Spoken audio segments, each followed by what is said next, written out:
سب سے بڑھ کر بہترین مسجد کے خطیب امام حسین تھے۔ مسجد نبی سے بڑی بھی کوئی مسجد ہوگی جس ممبر پر رسول پاک بیٹھ کے خطبہ دیا کرتے تھے؟ اور میرے مصطفیٰ کے آستانے سے بڑا بھی کوئی آستانہ ہوگا جس کی سجادگی امام حسین کے پاس تھی؟ کہتے ہیں ہمارا کیا تعلق، ہمیں کیا لگے، جو مرضی ہوتا پھرے۔ یہ سنو، سب سے پہلے پاکستان نہیں، سب سے پہلے رسول اللہ کا دین ہے۔ اصل میں جاگ ہی نہیں رہا، میں جاگتا ہی نہیں، اور مجھے یہ اندازہ ہی نہیں کہ لیبیا سارا کٹ گیا، مصر کے ٹکڑے ٹکڑے ہو گئے۔ مجھے پتہ ہی نہیں کہ شام، جس کے بارے میں میرے نبی پاک علیہ السلام نے فرمایا مکے اور مدینے کے بعد اللہ نے سب سے زیادہ برکتیں ملک شام میں رکھی ہیں، اور حضور نے فرمایا جس نے ہجرت کرنی ہو وہ شام جائے۔ اتنا اعلیٰ ملک سارا کٹ گیا، 4,000 ہزار لوگ ایک ایک دن میں قتل ہو گئے، پر میرا گھر اب آباد ہے نا، کوئی حرج نہیں، وہ کٹتے ہیں تو وہ دور ہیں، کٹتے رہیں۔ فلسطین میں ہمارے ہاں معراج کی محفلیں بڑی جم کے ہوتی ہیں، سارے لوگ پڑھتے ہیں سبحان الذی اسریٰ بعبدہ لیلا من المسجد الحرام الی المسجد الاقصی۔ انہیں پوچھو روز قرآن مجید میں مسجد اقصی کا نام لینے والوں، تم مسجد اقصی کہتے ہو تو تمہیں اللہ کتنی نیکیاں عطا کرتا ہے، بتاؤ تو صحیح مسجد اقصی کدھر ہے؟ اور اب تو میری طرح کے مولوی آدھی حدیث سناتے ہیں، کہتے ہیں مسجد نبی میں ایک نماز پڑھو تو 50,000 کا ثواب، حرم شریف میں پڑھو تو 1,00,000 کا ثواب۔ مولانا حدیث یہاں سے شروع نہیں ہوتی، کھولو تو صحیح کنز المال، پڑھو مسند امام محمد بن حنبل، حدیث تو یہاں سے شروع ہوتی ہے۔ میرے نبی پاک نے فرمایا مسجد اقصی میں جس نے ایک نماز پڑھی 25,000 کا ثواب، اور میری مسجد میں جس نے ایک نماز پڑھی 50,000 کا ثواب، اور اللہ کے گھر بیت اللہ جس نے پڑھی 1,00,000 کا ثواب۔ مسجد اقصی کا تو ذکر ہی چھوڑ گیا ہے، کیوں؟ وہ مسجد جس کی طرف منہ کر کے 15 سال میرے نبی پاک نے نماز ادا کی، آج وہ مسجد یہودی کے قبضے میں ہے۔ کئی جمعے تالا رہتا ہے، وہاں نماز نہیں پڑھنے دی جاتی۔ مجھے کیا لگے اس بات سے، میری مسجد میں تھوڑی لگا ہوا ہے۔ ایسی ہوا چلی ہے کہ ہر شخص سوچتا ہے تمام شہر جلے بس ایک میرا گھر نہ جلے۔ بھائی یہ وہ دور ہے جس دور میں ذرا سی بھی کسی شخص کو تکلیف ہوتی ہے تو عالمی میڈیا پہ بات جاتی ہے، موبائل جیبوں میں فوراً تصویریں کیش ہوتی ہیں۔ میں اور آپ، ہمارا اس قوم سے تعلق ہے جس قوم کے بچے کٹ گئے، ذبح ہو گئے، عورتوں کے پستان کاٹ کے برما کے بدھوں نے ان کے کباب بنا کے کھا لیے، چھوٹے چھوٹے بچوں کی لاشیں انہوں نے لٹکا ڈالی۔ سب سے بڑھ کر بہترین مسجد کے خطیب امام حسین تھے۔ مسجد نبی سے بڑی بھی کوئی مسجد ہوگی جس ممبر پر رسول پاک بیٹھ کے خطبہ دیا کرتے تھے؟ اور میرے مصطفیٰ کے آستانے سے بڑا بھی کوئی آستانہ ہوگا جس کی سجادگی امام حسین کے پاس تھی؟ کہتے ہیں ہمارا کیا تعلق، ہمیں کیا لگے، جو مرضی ہوتا پھرے۔ امام علی مقام آرام سے مسجد نبی میں بیٹھے تھے، زمانہ پوری دنیا سے جاتا تھا، ہاتھ چومتا تھا، قدموں میں بیٹھتا تھا۔ اتنے بڑی عظمت والی بھی کوئی شخصیت ہوگی جس کے رگوں میں رسول اللہ کا خون دوڑتا ہے، جسے حضور اپنی زبان مبارک اس طرح وہ چوسا کرتے تھے جیسے عرب کے لوگ پیاس کے عالم میں کھجور چوسا کرتے تھے۔ اتنا بڑا بھی کچھ شخص تھا، لیکن جب دین پہ کڑا وقت آیا تو حسین نے مسجد کی خطابت نہیں بچائی، آستانہ نہیں بچایا۔ امام علی مقام نے کہا کوفہ لٹتا ہے تو لٹتا رہے، دمشق میں فساد ہوتا ہے تو ہوتا رہے، وہ ملک شام کی بچیاں رو رہی ہیں تو روتی رہیں کہ ہم پہ یزید قابض ہو گیا، میری مسجد آباد ہے، کافی ہے نا۔ امام حسین نکلے اور نکل کے کہنے لگے جنت البقیع والی جگہ پہ کھڑے ہو کہ یا رسول اللہ میں جا رہا ہوں اور آپ کے لیے جا رہا ہوں، اس لیے کہ مجھے اس شام کو بچانا ہے جس شام میں رسول اللہ کا کلمہ پڑھنے والے لوگ بستے ہیں۔ مجھے کوفہ، دمشق، مصر کے لوگوں کو بچانا ہے۔ نانا تیرے کرم کے خزینے کی خیر ہو، میں جا رہا ہوں تیرے مدینے کی خیر ہو۔ نکل کھڑے ہوئے امام علی مقام، میدان میں نکلے، کس کے خلاف؟ بولے کون تھا؟ یزید مسلمان تھا، اس وقت تک تو سب نے مسلمان لکھا ہے، جس نے کافر کہا شہادت امام حسین کے بعد کہا۔ جرم کیا تھا؟ میری گردن جھک جاتی ہے جب میں یہ بات کرتا ہوں، ایمانداری سے کہہ رہا ہوں، جوش خطابت نہیں، میری گردن جھکتی ہے جب میں یہ لفظ ادا کرتا ہوں۔ امام علی مقام اس شخص کے خلاف نکلے، سارے خطبے امام حسین کے پڑھ کے دیکھو، امام حسین نے فرمایا یزید شرابی ہے۔ شرابی مسلمانوں کا حکمران ہو سکتا؟ آپ نہ بولیں بے شک، پر بات تو سچی ہے نا۔ امام حسین نے فرمایا شرابی کو ووٹ دیا جا سکتا؟ فرمایا رنڈیوں کا ناچ دیکھتا ہے جو مجرے دیکھے، جو رنڈیوں کے ناچ دیکھے وہ مسلمانوں کا حکمران ہو سکتا؟ امام حسین میدان میں نکلے اور 18 سال کے علی اکبر سے لے کر 6 مہینے کا علی اصغر دے دیا، لیکن شرابی کو برداشت، بے حیا کو برداشت تو میں کیسے کرتے؟ دوستی قاتل سے بھی، مقتول سے یارانہ بھی، اپنی جیب سے فلیکسیں چھپوا کے ظالموں جابروں بدماشوں کو ووٹ دیتے ہو۔ امام حسین کو تیری دیگ کی ضرورت ہے جو تو 10 محرم پہ پکاتا ہے، چاولوں کی ضرورت ہے جو تو نے 9 محرم کو پکائے، ان کو اس بریانی کی عادت تھی جو تو نے پکائی ہے۔ میرے گھر میں فلاں MNA MPA صاحب آ گئے تھے، امام حسین کے گھر کے اندر یزید نے پیغام بھیجا، اس نے کہا جیسے کہو گے کر لوں گا، جتنے پیسے کہو گے دے دوں گا، جتنی مسجدیں کہو گے بنوا دوں گا، جتنے ادارے کہو گے تعمیر ہو جائے، مجھے نہ چھیڑو۔ آپ نے فرمایا نا، مسجد مدرسے اس وقت آباد رہتے ہیں جب حکمران صحیح ہوتے ہیں، اور جب حکومتیں غلط ہوتی ہیں تو پھر مساجد آباد، پھر مدارس کی آباد کاری ہو ہی نہیں سکتی۔ میں دین میں نیا رکھنا کھول دوں؟ امام علی مقام کھڑے ہوئے، پر میں کیا کروں؟ حکومت کیا کروں؟ حکومت سے کیا کہوں؟ اگر میری ملت کے اپنے جوان کے موبائل میں رنڈیوں کا ناچ ہو تو 10 محرم کو تو امام حسین کربلا میں تڑپ جاتے ہوں گے۔ اگر 9-10 محرم کو جو نکلا امام علی مقام کی بات کرنے کے لیے، وہ نوجوان اگر سگریٹ کا، شراب کا، بدماشی کا عادی ہو تو حضرت علی اصغر کہیں گے نا میری قربانی کا کیا بنا؟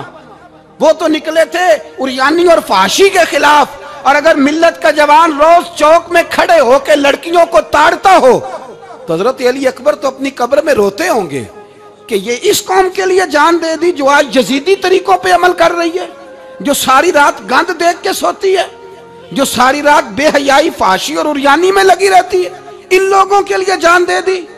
اتنا ظلم ان شہیدوں کے ساتھ، اور 10 محرم کو دیگ پکا کے کہتا ہے میں امام حسین کا ماننے والا ہوں، میں امام علی مقام سے پیار کرنے والا ہوں۔ نہ بھائی، نہ دو رنگی چھوڑ کے یک رنگ ہو جا، سراسر موم ہو جا یا سنگ ہو جا، امت مسلمہ کو بیدار ہونا پڑے گا۔ امام علی مقام میدان میں نکلے، ڈٹ کے نکلے، اور امام نے فرمایا میدان میں نکل کر کہ میرا وطن مدینہ ہے، میرا وطن مدینہ ہے، پر مدینہ بعد میں، رسول اللہ کا دین پہلے۔ تو پاکستان کی بات کرتا ہے؟ امام علی مقام نے فرمایا مدینہ کی شہریت بعد میں، رسول اللہ کا دین پہلے، اور تیرے تو بچے عام سے ہیں۔ امام حسین نے فرمایا میری گود میں جو بچے ہیں وہ رسول اللہ کے نواسے ہیں، پر بچے بعد میں، نبی پاک کا دین پہلے۔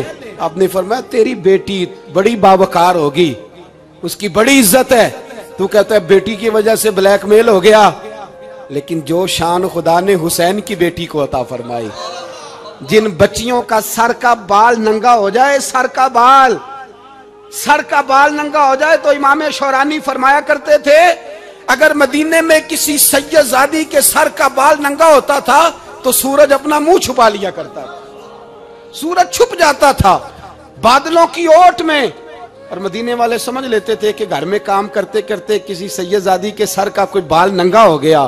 ان شہزادیوں کا اتنا وقار، پر امام علی مقام نے فرمایا بیٹیوں کی فکر بعد میں، رسول اللہ کا دین پہلے رسول اللہ کا دین۔ قوم مذہب سے ہے، مذہب جو نہیں تم بھی نہیں۔